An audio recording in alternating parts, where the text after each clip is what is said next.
They say that school is a place where you learn things, and yet 90% of young Swedes had never heard of Gulag. Compare that to 95% being aware of Auschwitz. This poll was done less than 15 years after Soviet troops pulled out of the Baltic states, so this is kind of creepy. And in this video I'm going to show you why things aren't that much better today, whether we're talking Sweden or America. But first, let's give more color to this insanity. 43% of young Swedes think communist regimes have claimed less than 1 million lives throughout history, when the actual figure is estimated at around 100 million. 40% also think that communism increased prosperity in the world, and 82% do not think of Belarus as a dictatorship. In order to give context to how insane that is, you just have to Google Belarus dictatorship, at which point you'll notice even an over-the-top progressive site like Vice considers Belarus to be a dictatorship. You'll find similar attitudes and ignorance across the Western world. In Britain, half of young people never heard of Lenin, 70% and higher never heard of Mao or Pol Pot, and 68% did not learn about the Russian Revolution at any stage of their education. Some modern leftists even romanticize the gulags as downright compassionate. Oh, these beautiful prisons plagued by rape and torture. In America, leftist professors outnumber conservative professors 5-1. And unsurprisingly, a new study found right-wing students are pressured into self-censorship. And a Gallup poll showed half of young Americans have a positive view of socialism.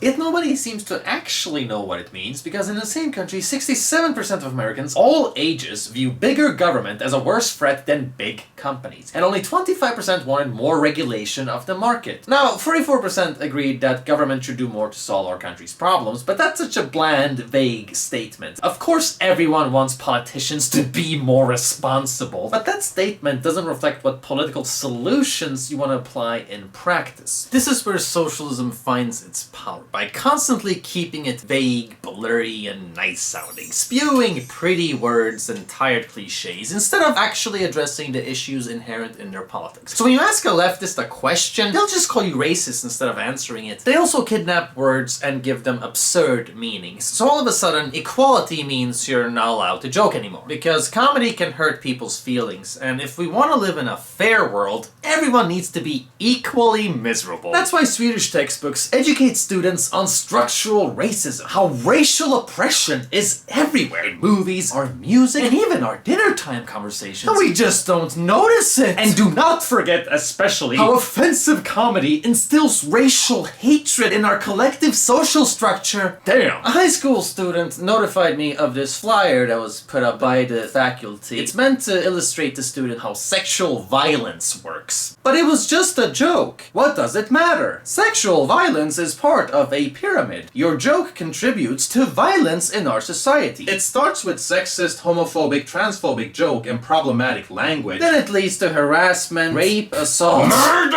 You know, if this was true, then comedy clubs in America would have higher rape statistics than Sweden. Instead, humor legends are just complaining that comedy is dead thanks to all this ideological correctness. So, I'm not buying it. That's not my only argument, but it is one. The organization that came up with this insane guano theory, by the way, is allowed to lecture students on equality. I've received a number of complaints from angry white men about this. We made an article when one of the best private technical schools in Sweden decided to stop regular education for 3 days so students could learn how masculinity culture is ruining society. When you take a class on journalism, commercials, and information, you get gender studies. This guy is studying to be an English teacher in Sweden, and his literature class just naturally bombarded him with post-colonialism, Marxism, feminism, and critical theory. There's literally cases in Sweden where professors don't get hired because their work isn't gender neutral enough. And a school report as far back as 2007 determined primary textbooks are written to appease the left party and the social democrats. This is stated as a reason why future generations know too little about communism. So it's funny how socialists claim to be different from communists when all they do is spend their time relativizing communism. They will literally find any excuse to insert feminist Marxism everywhere. Students applying to be architects are told example, gender thinking is crucial to their future career in the field and thus intrinsic to the course. A different student sent me the following message. Hello, I'm in 11th grade with tech as my major. I've noticed that in order for me to get an A in this class, I need to explain how traditional perceptions of gender have affected technology and its development, as well as give suggestions on how the tech area can be made equally accessible to women. This, however, builds on the notion that it isn't. According to me, tech is equally accessible to everyone. But this makes me consider that I might be wrong. Or is it worth to try and bring attention to this? What should I do? They're literally forcing the students to think like a feminist socialist in order to pass the class with good grades. Equality isn't when you have 50-50 of everything, that's equity. Equality of outcome, not equality of opportunity, which is the given layman definition. Also consider for a moment that complete equality requires complete conformity, complete uniformity, and that doesn't leave any room for the individual and personalities. Now, as for you Swedish technology students, I pissed the teacher off by referring to this excellent study proving that career choices are largely driven by prenatal androgens, and top that off by elaborating on some of the call to reason arguments in this one. Sources can be found in video description as usual, and you can thank me on Patreon, or Subscribestar if you swing that way. Also, make sure to share this video and send it around to those who are active in the debate on this topic. Now, in order to fight racism, Sweden's official school board decided students will not learn anything about honor violence and honor culture, because that might enforce prejudice towards immigrant groups. How?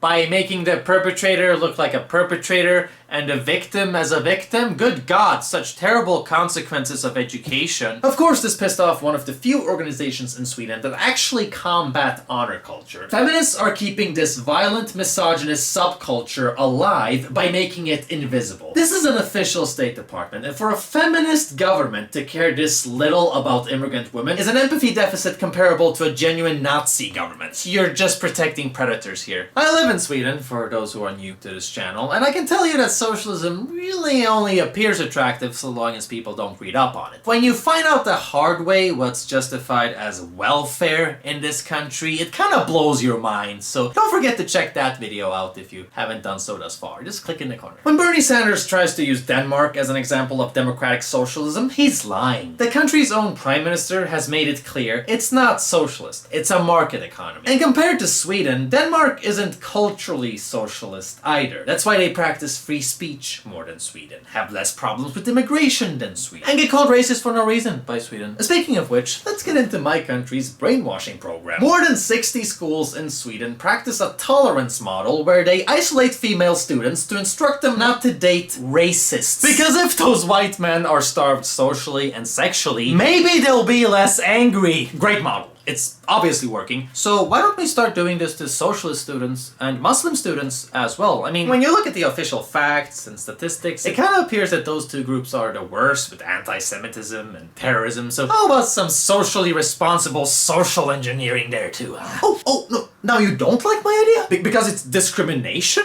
all of a sudden? Such a system would violate human rights? Oh, well, there you go! In 2015, the project's success led to the establishment of an institute aimed at developing and spreading this model. The institute trains teachers and social workers to tailor and apply the mythology in their own environments. Aha!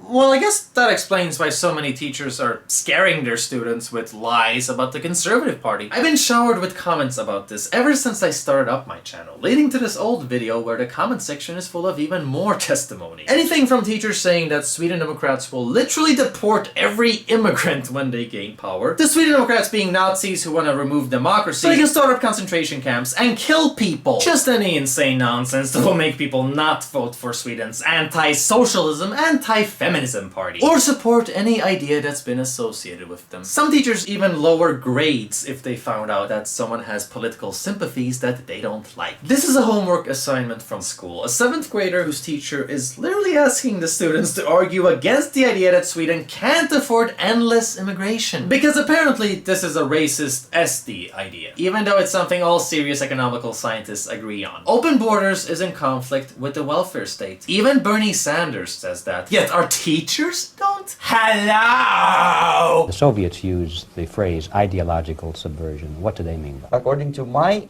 opinion and opinion of many defectors of my caliber, only about 15% of time, money and manpower is spent on espionage as such. The other 85% is a slow process which we call ideological subversion. It takes from 15 to 20 years to demoralize a nation, because this is the minimum number of years which requires to educate one generation of students in the country of your enemy, exposed to the ideology of the enemy. In other words, Marxism-Leninism ideology is being pumped into the soft heads of at least 3 generations of American students. Most of the people who graduated in the 60s, dropouts or half-baked intellectuals, are now occupying the positions of power in the government, civil service, business, mass media, educational system. You are stuck with them. They are programmed to think and react to certain stimuli in a certain pattern. These are the very people who would be marked for extermination in this country? Most of them, yes.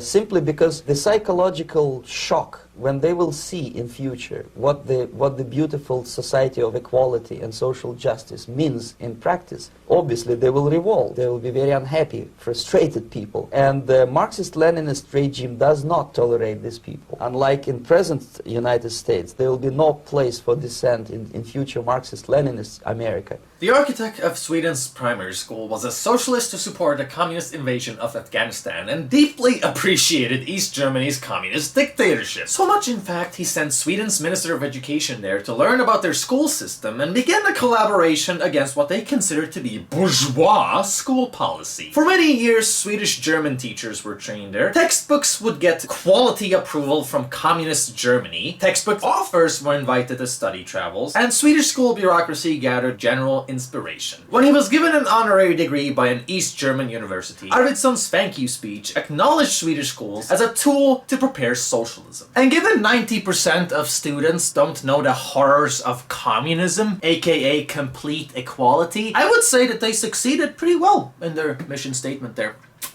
Sadly. The organization which ordered that poll also explained the result by pointing out that a large majority of Swedish journalists are left-wing. This narrative didn't exactly get disproven when their biggest critic is a leftist journalist working for Sweden's biggest paper, where she's used her platform to celebrate the Red Army. Enough said. There's also historical and political reasons involved. Sweden accepted Stalin's takeover of several North European countries, and Sweden's biggest party has long relied on support from more radical leftists to remain in power. Although now that they've opened up our borders, Social Democrats rely on radical Islamists for that as well. So it's a lovely collectivist cocktail we got here. Speaking of which, Sweden's school board released this official promo to recruit teachers. It has a young child clarifying there's a difference between communism and socialism, and when her mom goes to hug her, she yells out, "Stop! My body!" At this point, they're not even trying to cover up the fact that schools aren't really for teaching anymore. Well, not objective facts, at least. You're just supposed to believe certain shit. In that civic studies textbook where they talked about racist jokes, they also mentioned another example of structural racism, namely Obama. Quote, "Racism is in the social structure itself, and structural racism can be both conscious and unconscious. For example, how come America didn't get a black president until 2008? Really? Well, where's your black prime minister, Miss Socialist Sweden? The last time I checked, only 1% of our parliament candidates are from migrant neighborhoods, so why are you so hard on America?" This seems like yet another case of the pot calling the kettle the N-word. A different student tells me, "We were assigned to write on a paper why we need feminism. Everyone had to do this, then take a picture of themselves holding the paper. So they're forcing us to explain why you need an ideology, even though school is supposed to be neutral and let kids make up their own minds." End of quote. I need feminism because I can't cook. I need equality because it's not good. I need equality because otherwise we'll start a revolution. Come on. Karl Marx is my new daddy. So let's allow it up in a classroom. Just an ideology that claimed 100 million lives, while regular conservatives are branded as Nazis.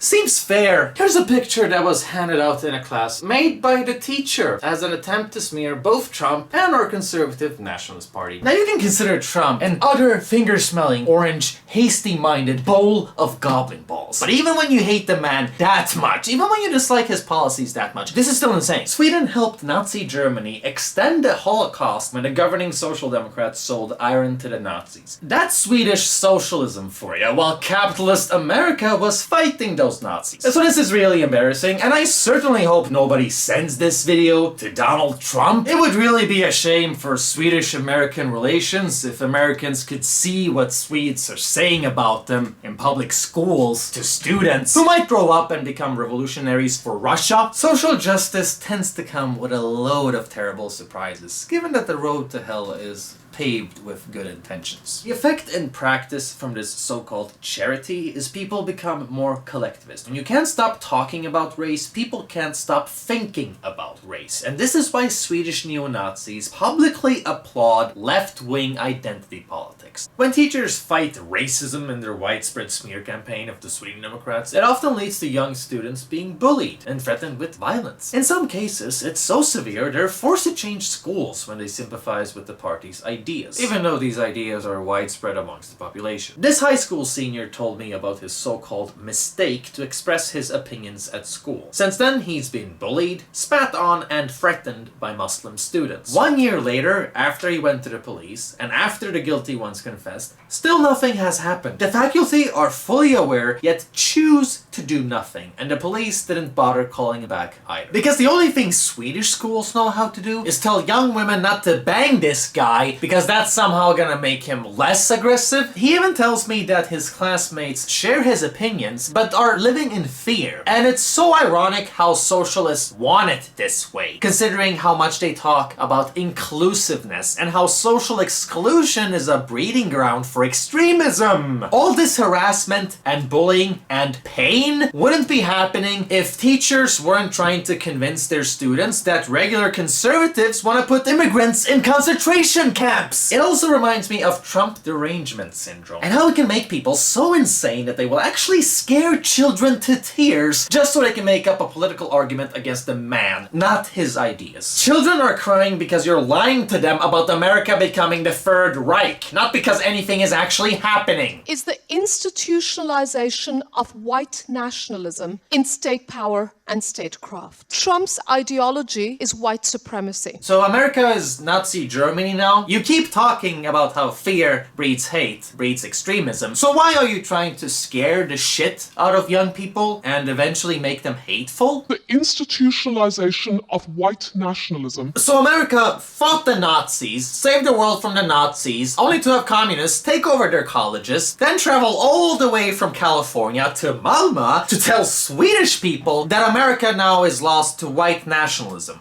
That doesn't sound very respectful to me. That doesn't sound very American. You can see it with your own eyes. The Frankfurt School, for people who don't know anything about Frankfurt School, is a group of philosophers in the 1920s in Germany who were expatriates. They moved to the United States and basically infiltrated American universities. It was very influential. I don't believe the full-scale conspiracy theory that everybody was taken over by them, but I think that influential thinkers do have influence beyond just the people who read their books. I mean, there's a wave that moves out.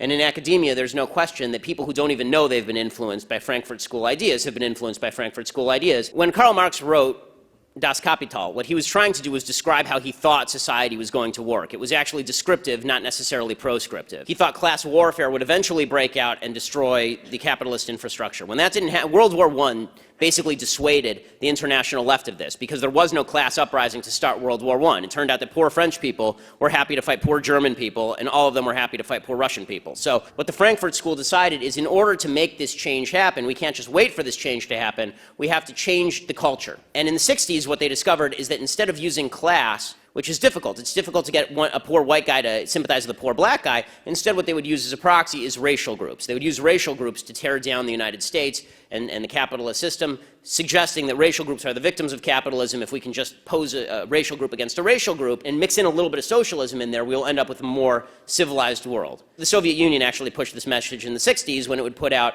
propaganda about how the United States was racist. And not how the United States was rich and poor. They didn't talk about income inequality. They talked about how the US was racist and the Soviet Union was a wonderful place for people of all races, when in reality it was just a crap hole for people of all races. A funny but little known fact is that the word indoctrination blew up in Sweden during the 60s due to all the socialists complaining about how Swedish schools were too bourgeois, indoctrinating their students with right-wing ideology. A wide social debate took place, then they stopped complaining about that since clearly they got control of the system system and replaced it with their own. We keep making this mistake of thinking that history is something outside of ourselves, instead of something that we constantly embody and shape every living moment, whether we stay passive or not. So I cannot emphasize enough how important it is to speak out and express yourself. Stockholm's Royal Institute of Technology might be one of the most prestigious tech universities in Northern Europe, but it's also an ideologically perverted echo chamber. A tech university student named Felix was reported to the disciplinary board for presenting facts on immigration outside of school hours. For this, Felix was suspended from an ongoing group assignment and threatened with expulsion by the board. But instead of cowering before the establishment, he documented everything, including a creepy Orwellian staff argument, eerily similar to the Lindsay Shepard controversy. Then he took his story to the alternative media. After alternative media raised awareness of this issue, the school backed down because their policy is illegal. Felix has since gone on to press charges, which is exactly what you should do if you find yourself in a similar situation. And thanks to him dealing with this situation, instead of ignoring and suppressing it, he became empowered through this challenge. The act of standing up for yourself alone is enough to preserve your dignity and self-esteem. When the teachers and journalists and politicians are all saying the same nonsense, having one person speak up and stand for common sense can ultimately be the tide shifter. Because it's not like this PC establishment is very strong. That's why they have to work so hard to brainwash people out of common sense. If you recognize yourself in this video, take a picture of your over-ideological homework and upload that to social media under a catchy hashtag, something like socialist school. Send it around to pundits, social media, and various YouTubers. Whatever you can do to create more awareness so a bigger social conversation can be had long term. When enough evidence has been accumulated, that's when a change in public opinion is unavoidable. And that's why everyone should do their part, because your contribution doesn't seem so small when you see it connected with everyone else's. It's not about converting all those rabid ideologues, because SJWs are a minority anyway. It's about calling out their bullshit so that the passive majority don't fall for it, so that they realize that there are alternatives. Last but certainly not least,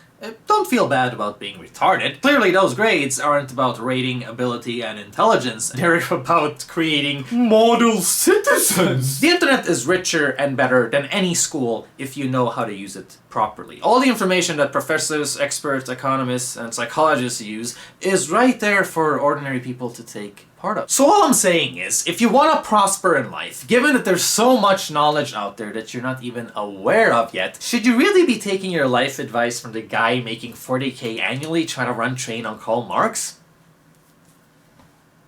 I'm just saying.